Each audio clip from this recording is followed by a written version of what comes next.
प्रणाम, नमस्कार। बहुत स्वागत है आपका उस कार्यक्रम में जिसका नाम है हे प्रभु आनंद दाता। और इसके एक और नए एपिसोड में आपका बहुत स्वागत है। यानी ये कार्यक्रम आप पहली बार देख रहे हैं, ये रिपीट एपिसोड आप नहीं देख रहे हैं। आज हम चूँकि इस समय जब हम आपसे ये बात कर रहे हैं, मध्य प्रदेश में 3 दिन का एक गीता महोत्सव मनाने की शुरुआत हुई है। और निश्चित तौर पर गीता एक ऐसा ग्रंथ है जो बहुत विराट और बहुत वृहद भी नहीं है, लेकिन ये एक ऐसा ग्रंथ ज़रूर है जो किसी रिलीजन का नहीं माना जा सकता। ये दरअसल सनातन की एक ऐसी फिलॉसफी है जो पूरे विश्व के लिए है, जो पूरी मानवता के लिए है। और इसी के साथ हमें स्मरण हुआ कि क्योंकि बात महाभारत की है और गीता का जन्म उस महायुद्ध की कोख से ही हुआ, जब प्रभु श्री कृष्ण ने अपने सखा अर्जुन को दुविधा में देखकर गीता का पूरा उपदेश दिया, जिसे बाद में ग्रंथ का रूप दिया गया। इसी महाभारत में एक बहुत दिलचस्प संवाद है यक्ष और युधिष्ठिर के बीच में। जब वनवास काट रहे थे 5 पांडव, तो वो एक मायावी सरोवर के पास पहुंचते हैं जिसका अधिष्ठाता एक यक्ष है। इसीलिए कहा भी जाता है हिंदी में हम लोग कि यक्ष प्रश्न बन गया ये तो मुद्दा। और उस यक्ष जो उस तालाब का अधिष्ठाता है, वहाँ कोई भी पानी पीने आता है तो वो कुछ प्रश्न करता है उससे।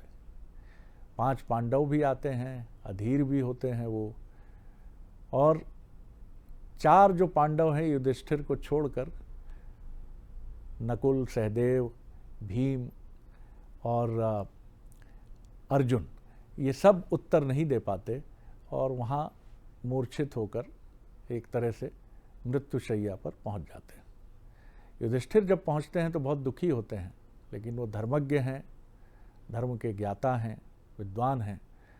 यक्ष उनसे एक एक करके, ऐसी मान्यता है कि 100 प्रश्न करता है और युधिष्ठिर उन सभी प्रश्नों के सही उत्तर देते हैं। लेकिन विडंबना ये भी देखिए कि यही युधिष्ठिर खुद एक बड़ी खराब आदत कह लें, क्या कह लें, कि वो द्यूत क्रीड़ा जिसको जुआ कहते हैं, उसमें उसके मद में उलझे हुए हैं। लेकिन प्रणाम है उनको, जो उत्तर उन्होंने दिए वो बड़े अद्भुत हैं। आज हम उन्हीं कुछ प्रश्नों की बात करेंगे और गीता के प्रकाश में, श्री गीता के प्रकाश में उन प्रश्नों के उत्तर को देखने की कोशिश करेंगे। यक्ष युधिष्ठिर से पूछता है, हम कोशिश करेंगे कि उसके कुछ महत्वपूर्ण प्रश्न बराबर इस कार्यक्रम में लेते रहें। तो यक्ष युधिष्ठिर से पूछता है कि जल का सेवन करने के पहले युधिष्ठिर बताओ कि सच्चा प्रेम क्या है। तो युधिष्ठिर कहते हैं कि सभी में, संसार के सभी प्राणियों में स्वयं को देखना सच्चा प्रेम है। तो यक्ष प्रतिप्रश्न करता है, सप्लीमेंट्री क्वेश्चन करता है, तो इसके बाद भी मनुष्य सबसे प्रेम क्यों नहीं करता। तो युधिष्ठिर कहते हैं कि चूंकि वो सभी में स्वयं को नहीं देख पाता, इसलिए वो सच्चा प्रेम नहीं करता। अब ये बात आपको भी बड़ी हो सकता है, आप इस समय चाय पी रहे हों और आप उबासी लेते हुए भी सोच रहे हो कि इसमें कौन सी बात है। हम सब ने प्रेम का मतलब क्या समझा है, मेरी पत्नी, मेरे माता पिता और मेरा पुत्र। बाकी की दुनिया से, माफ़ कीजिएगा, कुछ लोग हो सकता है इस अपवाद से अलग हों, लेकिन कितने लोग हैं जो पूरे जगत में स्वयं को देखते हैं। घर कोई मंगता आया है, मांगने वाला आया है, उसमें भी वो स्वयं को देख रहे हैं कि अरे आज मेरी स्थिति ऐसी होती तो मैं क्या अनुभव करता। ये होता नहीं है। हमने यही सीखा है कि मेरा एक दायरा है और इसी दायरे में मैं हूँ। तो फिर तो आप भैया प्रेम समझ ही नहीं पाते। जो आप प्रेम का नाटक कर रहे हो वो प्रेम तो है ही नहीं, वो तो कॉन्ट्रैक्ट है कि पत्नी से प्रेम करो, पुत्र से प्रेम करो, यही सीखा है। अपने पिताजी को भी ऐसा ही देखा, दादाजी को भी ऐसा ही देखा। तो फिर क्या समझा आपने। और जब सच्चा प्रेम नहीं तो प्रभु कहाँ मिलेंगे। देखिए अज्ञान कितना खनकता है। मैं अज्ञानी इस पर प्रवचन करने बैठ गया हूँ, जबकि हमारे विद्वान वक्ता मुस्कुरा रहे हैं और प्रतीक्षारत हैं कि मैं अपनी अल्प बुद्धि को विराम दूं और सीधे उनकी तरफ चलूं। तो बिना विलंब किए भगवत गीता के अध्येता, मानस मर्मज्ञ प्रोफेसर सुरेंद्र बिहारी गोस्वामी जी की तरफ मैं चल रहा हूं। प्रणाम कर रहा हूं गोस्वामी जी।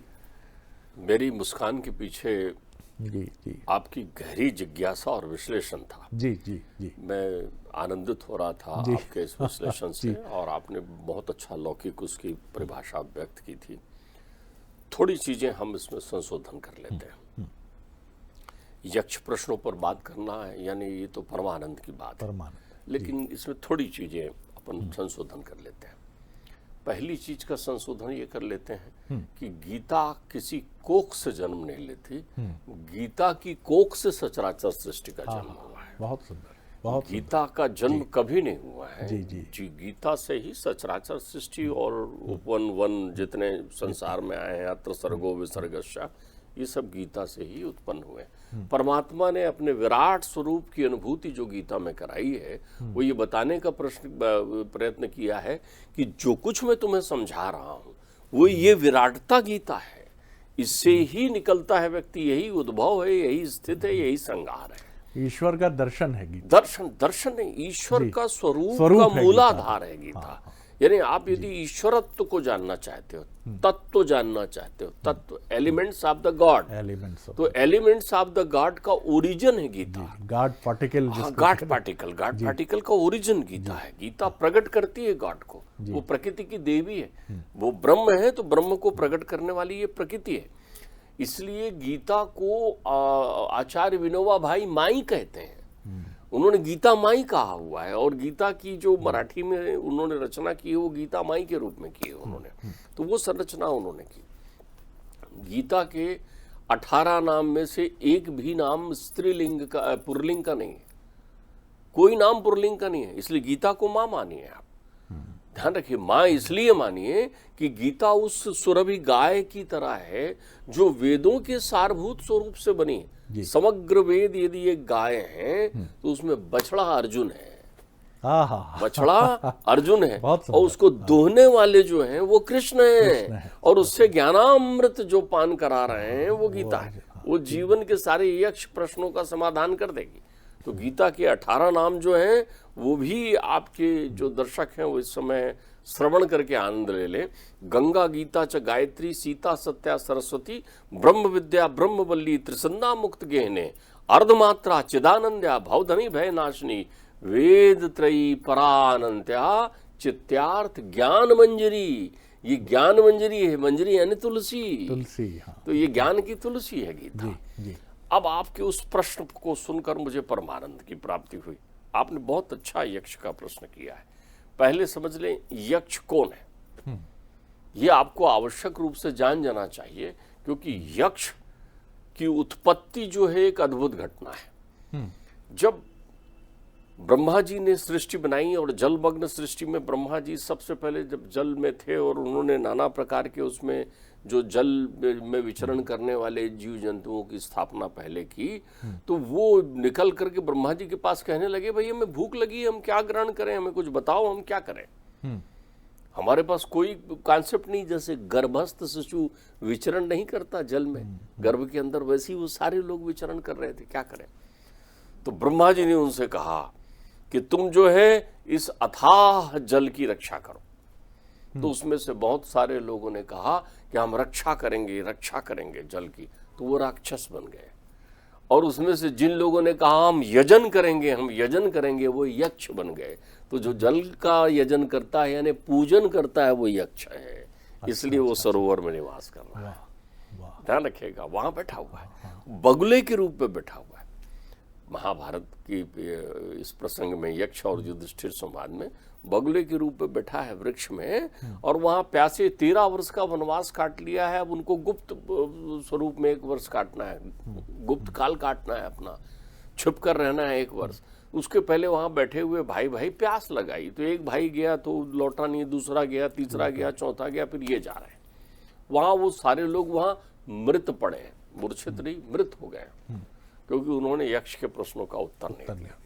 हमारे जीवन में यक्ष ने सबसे पहली शुरुआत इस बात से की थी युधिष्ठिर से कि तुम पानी पी सकते हो, मेरे प्रश्न का उत्तर दो।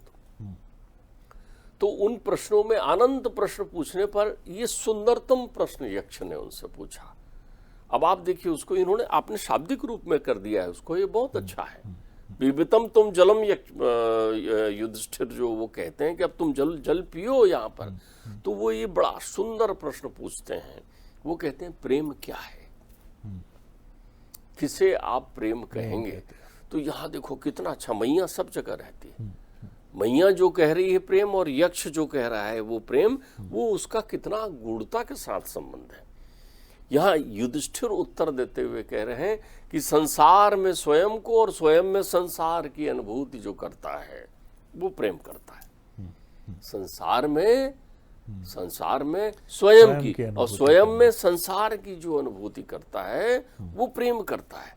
अब गीता कहती सर्वभूत हितृता, प्रत्येक प्राणी में ईशावास्यम इदम सर्वम यत्किंचित जगताम जगत, क्षण क्षण में कण कण में तू उसे ही देख और अपने में भी तू इसे ही देख, आत्म तत्व का बोध कर। तो उनमें गीता एक नया धर्म बताती है, जिस धर्म को प्रत्येक गृहस्थ को करना चाहिए। अभी आपने कहा था कि किसी भीख मांगने वाले को देख करके भिखारी की अनुभूति नहीं करना है, वहां पर भीख मांगने वाले को देखकर उसकी करुणा की अनुभूति अपने अंतर्मन में करना है, क्योंकि आप भिखारी थोड़ी हो जाओगे। सही बात है।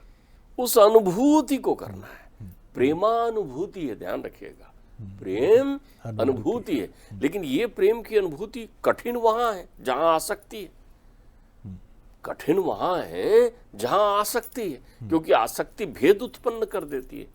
तो गीता बड़े ध्यान से समझाती है, ध्यायतो विषयान पुंस्यो, जैसे ही तुम विषयों का ध्यान करोगे मोहात संजायते, वैसे ही तुम मोही हो जाओगे। तो विषय को त्याग देने से संसार में अपनी अनुभूति समान हो जाएगी ना, विषय को त्याग देने से।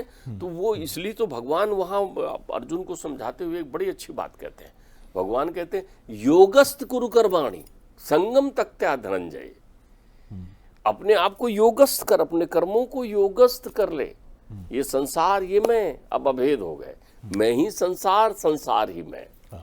योगस्त कुरु कर्माणि संगम तक्त्वा धनंजय सिद्ध असिद्ध समो भूत्वा समत्वम योग उच्यते। तू योग बन जा, तू योग बन जा। तो योग प्रेम की पराकाष्ठा है। सर्वभूत हितृता उनका सर्वाश्रम धर्म है। योग को थोड़ा सा समझाइए। योग की प्रक्रिया मूल रूप से, योग में कहते हैं चित्त वृत्ति निरोधाय, वो कहते हैं चित्त की वृत्तियों को निरोध करिए, रोकिए, थामिए उन, ताकि चित्त जो है वो विषयों की ओर आकर्षित ना हो। लेकिन योग का सुंदरतम पहलू है सिद्ध असद्ध समो भूत्वा, समत्वम हो जाना। समत्वम हो जाना यानी जिस पर अपन बात करते हैं, राजी हैं हम उसमें, जिसमें तेरी रजा है इसमें भी वाह है, उसमें भी वाह है। तो जब तेरे जीवन में सुख और दुख अलग नहीं रहेंगे तो दो घाट खत्म हो जाएगी ना। जब दो घाट खत्म हो जाएगी तो तू युग्म हो जाएगा ना। यानी जब आत्मा में तू परमात्मा की अनुभूति करने लगता है तब तू योग में होता है। तब तुझे प्रत्येक क्षण क्षण कण कण की आत्माओं में परमात्मा की अनुभूति हो रही होती। तो वो एक और सिद्धांत कहते हैं जिसको श्रीमद् भागवत में प्रकट करते हैं 11 स्कंद में, अन्वय व्यतिरेकाभ्याम यस्यात् सर्वत्र सर्वदा।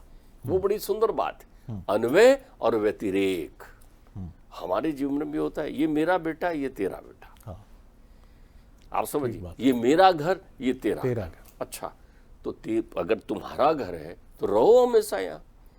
फिर वो कभी पिताजी का घर क्यों था, कभी वो दादाजी का घर क्यों था? तो तुम सबसे पहले अपनी उस चेतन अवस्था को प्राप्त कर लो जिससे तुम ये समझ सको कि ये जड़ है, मैं चेतन हूं। तो आप योगी हो गए। ये संसार जड़ है, मैं चेतन हूं, मैं चेतन हूं। कौन सा? सच्चित आनंद वाला, आनंद बिखरने वाला। तो इसमें घर का भेद खत्म हो जाएगा अपनी जगह। फिर आपको लगेगा ये मेरे प्राण, ये तेरे प्राण। प्राण में थोड़ी भेद होता है। प्राण यानी वायु, प्राण यानी वायु। भाई उनके भाइयों को वायु रोक दिया, अवरोध कर दिया है यक्ष ने। तो भाई है अंदर में। भाई मूर्छा, दीर्घ मूर्छा का क्या अर्थ होता है? वहां पर आपके श्वास को रोक दिया है, पवन अवरुद्ध कर दिया है। वही जब हनुमान जी जो हैं की ठोड़ी में मारा वज्र उन्होंने इंद्र ने, और हनुमान जी गिरे मेरू पर्वत की शिखर पर, तो वायुदेव नाराज हुए तो उन्होंने सबके हवा को रोक दिया वायु ने। तो प्राण अंदर ही रह गए। मतलब आपकी अकुलाहट ये है कि आप मृत्यु प्राप्त नहीं कर सकते, लेकिन जड़वत हो गए हो। सांस खींच ली है आपने अंदर, अब वायु अंदर भरे, बाहर निकल ही नहीं रहे, तो आपको एक अजीब सी घुटन और छटपटाहट होगी। तब आप ना जी रहे होंगे ना तब मर रहे होंगे। तो प्राण है क्या? वो वायु तत्व ही तो है। तो वो वायु तत्व जो हाथी में है वो तुम में है, वो वायु तत्व जो गरीब में है वो तुम में है। जैसा एक गरीब पैदा होता है वैसे ही तुम पैदा होते हो। तो जब तुम्हारे अंदर भेदानुभूति खत्म हो जाती है तब तुम प्रेम में होते हो, और जब तुम प्रेम में होते हो तो गीता कहती तब आप सर्वाश्रम धर्म का पालन कर रहे होते हो। अच्छा, गीता उसको सर्वाश्रम धर्म कहती है। तो सर्वाश्रम धर्म क्या है? हमारे यहाँ आश्रम बताएं, जितने भी आश्रम बनाए हैं, ब्रह्मचर्य आश्रम, गृहस्थ आश्रम, संन्यास आश्रम, वानप्रस्थ आश्रम, तो जो ये सारे आश्रम हैं उसमें वो कहते हैं इसमें एक धर्म सभी को मानना है। बोले कौन सा धर्म? सर्वभूत हितृता, जितने भी संसार के प्राणी हैं उनके प्रति समदृष्टि रखना। यही समदृष्टि तो गीता में उनके उस कायरपन को दूर करने में कारगर सिद्ध हो जाती है, क्योंकि उनमें अर्जुन में प्रेम का अवतरण कर रहे हैं परमात्मा गीता के माध्यम से। अर्जुन के पास प्रेम नहीं है, अर्जुन के पास आसक्ति है। अर्जुन को अपने बूढ़े भीष्म तो दिख रहे हैं कि मैं अपने गुरुदेव तो दिख रहे हैं, गुरु द्रोणाचार्य पर मैं कैसे बाण चलाऊं, ये मेरे जो है गुरुदेव पर मैं कैसे बाण चलाऊं, लेकिन दुर्योधन पर वो बाण चलाना चाहता है। ये बड़ी दिलचस्प बात आप कह रहे हैं कि सब में प्रेम पूर्ण दृष्टि का उद्भव होना या उसका जन्म लेना अपने कर्तव्य के प्रति एक गहरे निरपेक्ष भाव से, कर्म भाव से भी भर देता है। जैसे ही आप प्रेम में आते हैं आप पुरुषार्थी हो जाते हैं। क्योंकि कई लोगों को ये विरोधाभास लगेगा कि प्रेम में कैसे शस्त्र उठाने के लिए उद्यत हो गए अर्जुन। अब आप एक बात समझिए जी, प्रेम में जैसे ही आप आते हैं आप पुरुषार्थी हो जाते हैं। एक प्रेमी व्यक्ति ही कर्मण्येवाधिकारस्ते मा फलेषु कदाचन कर सकता है। सही बात है। आपका कर्म हो कहाँ रहा है? आप तो फलश्रुति में चले गए ना, और जहां फलश्रुति है वहां प्रेम नहीं है, क्योंकि आपको फल चाहिए। तो आपको तो उससे कुछ चाहिए ना। आप कर कहाँ रहे हैं कुछ? आपने संसार में कौन सा ऐसा कर्म किया है जिसके बदले आपको कुछ नहीं चाहिए? तब आप प्रेम कर रहे होते हैं। पत्नी के लिए आपने क्या किया है? पत्नी ने आपके लिए क्या किया है? बच्चे के लिए आपने क्या किया है? वो जो वहां पर गर्ग और मैत्रेय का जो संवाद है, मैत्रेय ऋषि की जो पत्नियों के साथ गर्ग मैत्रेय की प्रक्रियाओं में जो संवाद है, वो भी तो मूलतः यही कहता है कि हमारा पुत्र हमें तब तक प्रिय है जब तक वो हमारे हिसाब से चल रहा है। एक पिता तब तक प्रिय है जब तक वो पुत्र के हिसाब से चल रहा है, और प्रिय नहीं है तो फिर यहाँ प्रेम कहाँ हुआ? प्रेम सापेक्ष नहीं है, प्रेम निरपेक्ष मान है। तो ये यक्ष को उत्तर देते हुए कहते हैं कि जो निरपेक्ष है वो प्रेमी है, क्योंकि निरपेक्ष सापेक्षता हटा दी। सापेक्षता को कहते हैं मोह।